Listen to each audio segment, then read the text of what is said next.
Bezrat Hashem, le Zohar de ce matin, l'Ishmat, Meir Baresté. Rabbi Abba, Avayativ, Kamed et Rabbi Shimon Bar Yochai. Rabbi Abba était devant Rabbi Shimon Bar Yochai. Il lui a dit, maître, Amarle, Azimnin Sagiin, Sha'ina Alay Shofar, Mai Kamaire. Plusieurs fois, je me suis demandé de ce shofar. C'est quoi le shofar? Je veux comprendre le sens du shofar. Je veux comprendre l'idée du shofar. Je veux comprendre tout ça. Et toutes les réponses et tout ce que j'avais, je ne suis pas encore clair pour le shofar. Alors, Amarle, lui disait Rabbi Shimon Bar Yochai à Rabbi Abba, Vadai, Ahu, Berira, Demila, d'Israël, Bayam, Biomadina, Shofar, Veloker. Une chose est claire, je vais t'expliquer une chose. Sois sûr que Rosh Hashanah, tu as besoin d'un shofar et non pas une corne. Quelle est la différence entre un shofar et une corne? Le shofar, c'est aussi une corne. C'est la corne du bélier. Non. Mais en hébreu, il y a deux choses. Il y a shofar, il y a corne. En français, tout est une corne. En hébreu, il y a shofar et corne. Shofar vient du mot sheforferet. Sheforferet veut dire une tube. Alors, quand tu coupes la corne du bélier, tu sais qu'est-ce qui arrive? C'est un os plein, mais dedans, il y a une autre os. Et avec la main, facilement, avec la main, tu tires l'os à l'intérieur. Qu'est-ce qui arrive? Tout de suite, il y a un chauffard vide. Shforferet, c'est vide, c'est une tube vide maintenant. Tout ce qu'il faut, c'est un peu tailler à l'intérieur. Tu as un chauffard. Prends la corne du taureau. Ça, c'est keren. Une corne. Pourquoi? Elle est pleine. Maintenant, tu ne peux pas sonner. Jamais tu pourras sonner. La seule manière que tu pourras le rendre chauffard, c'est le percer. Tu dois le percer. Ça, c'est pas soul. Ça, c'est pas kasher. C'est pour ça que la Mishnah, il y a une Mishnah qui Rosh Hashanah qui dit Kol ha-shofarot ksherim, tous les chauffards sont kasher, chutz mi-keren shel para, sauf la corne de la vache ou du taureau. Okay? Pourquoi? Ça, c'est pas une corne. Ça veut dire, ça, c'est pas un chauffard, c'est une corne. Alors, dit Rabbi Shimon Bar Yochai à Rabbi Abba, je te dis tout de suite, il faut savoir que chez Rosh Hashanah, il faut absolument que ce soit shofar velo keren.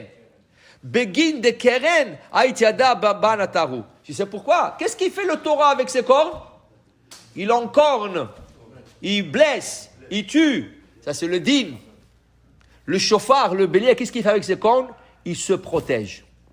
Le bélier ne va pas aller encorner pour tuer, pour blesser. Le bélier, il a ses cornes pour se protéger. Ainsi, le shofar nous protège. En sonnant le shofar, s'il y a le din, alors le shofar est là pour nous protéger du din. Okay? Et il dit en plus de ça, il dit ici, au moment qu'on sent le shofar, da shofar elo de Yitzhak écrit. Ça rappelle la corne du bélier de Yitzhak. C'est pour cela qu'on dit qu'a priori, kol ha-shofarot ksherot, tout le shofar, bélier, gazelle, n'importe quoi. Mais la meilleure des choses, c'est un bouc. Pour rappeler le shofar chez Yitzhak. Pourquoi? Parce que selon une opinion, il y a deux opinions, mais selon une opinion, la Hakeda s'est passée Rosh Hashanah. Il y en a qui pensent que la Hakeda était Yom Kippourim. Mais il y en a beaucoup qui pensent que la Hakeda, c'était Rosh Hashanah. C'est pour ça que Yom Kippour aussi, on chante et ratzon leipatea oket ve'anekat ve'amizbeach. Parce qu'il y en a qui pensent que la Hakeda, c'était Kippour, Bemincha shel Kippour. Et il y en a qui pensent que la Hakeda était Rosh Hashanah. Alors il dit ici, quand on sent le shofar, surtout s'il est fait de la corne d'un bouc, okay, ça rappelle la Hakeda d'Yitzhak. Et on dit là-bas, quand Avraham Avinu, il a sacrifié le bouc à la place de Yitzhak, il a pris tout le haïl, tout le bouc a servi pour quelque chose. On dit des ligaments, le ligament de ce bouc ont servi pour la corde de l'arpe de David Amelech.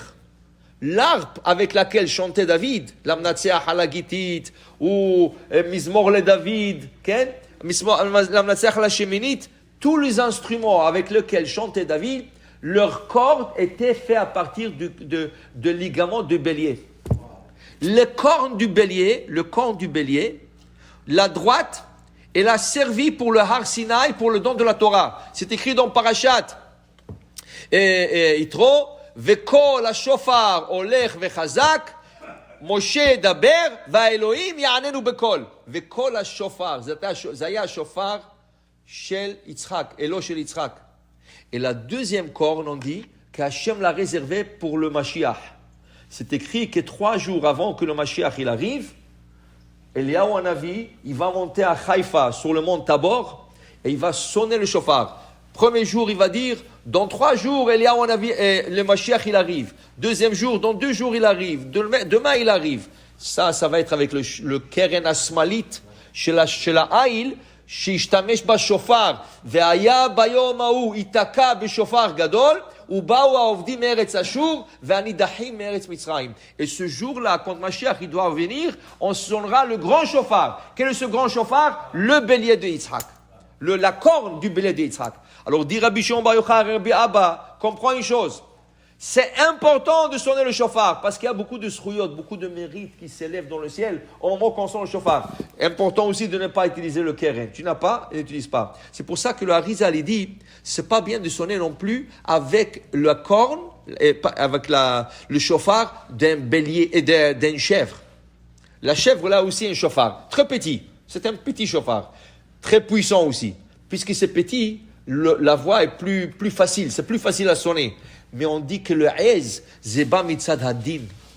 La chèvre représente la rigueur. C'est pour ça que le Harizal disait, c'est pas bien de manger la viande de la chèvre.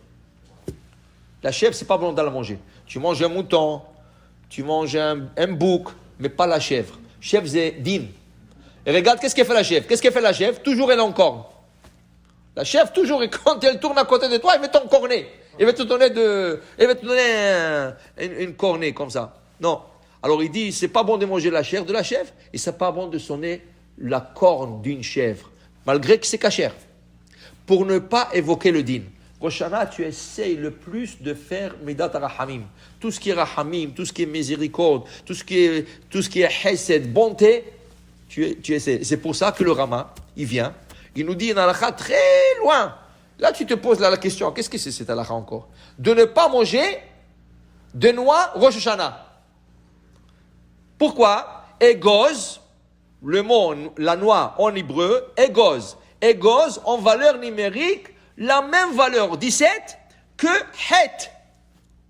Het. Comment on écrit het? 2 manières de l'écrire. Ou het, tête, aleph, ou tu peux écrire sans aleph, het. Het, c'est en valeur numérique 8, tête, c'est en valeur numérique 9, 9 et 8, ça fait 17. Het. Ne fais pas de gâteau avec des noix, ne mange pas de noix. C'est pas bon de manger des noix, pour ne pas évoquer le din, pour ne pas... Okay?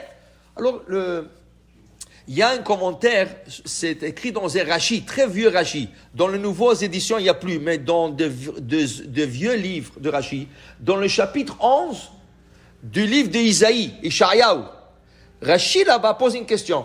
Je ne comprends pas. Chet, égoz, tu me dis que c'est en valeur numérique 17, c'est chet. Mais 17, c'est aussi la gematria du Tov. C'est Tov. Alors, qu'est-ce que c'est ça? Il dit, je ne comprends pas ce halakha. Répond Rashi. Qu'est-ce qu'il répond Rashi? Non, écoute. Justement, puisque le 17 représente à la fois le chet et le Tov, tu ne l'utiliseras pas. Ça, c'est Etzadat, Tovara. Qu'est-ce qu'il y avait sur l'arbre de la sagesse? Tov, Vera. Rosh Hashanah, tu ne veux pas le mélange de Tov, Vera. Tu veux que Tov. Le fait que 17 représente le 2, tu ne manges pas égoz. Il y a aussi des raisons halachiques, parce que le égoz, il augmente la salive dans la bouche et tu ne pourras pas bien prier. Mais selon la Kabbale, égoz, c'est begimatria chet, on n'utilise pas. On n'évoque pas tout ce qui est chet. On n'évoque pas tout ce qui est péché. On essaie d'évoquer que des choses qui sont hesed, bonté, et comme ça, le Yom Hadin sera adouci et Akadosh Baruch Hu acceptera nos prières. Baruch Adonai Le'olam. Amen ve Amen.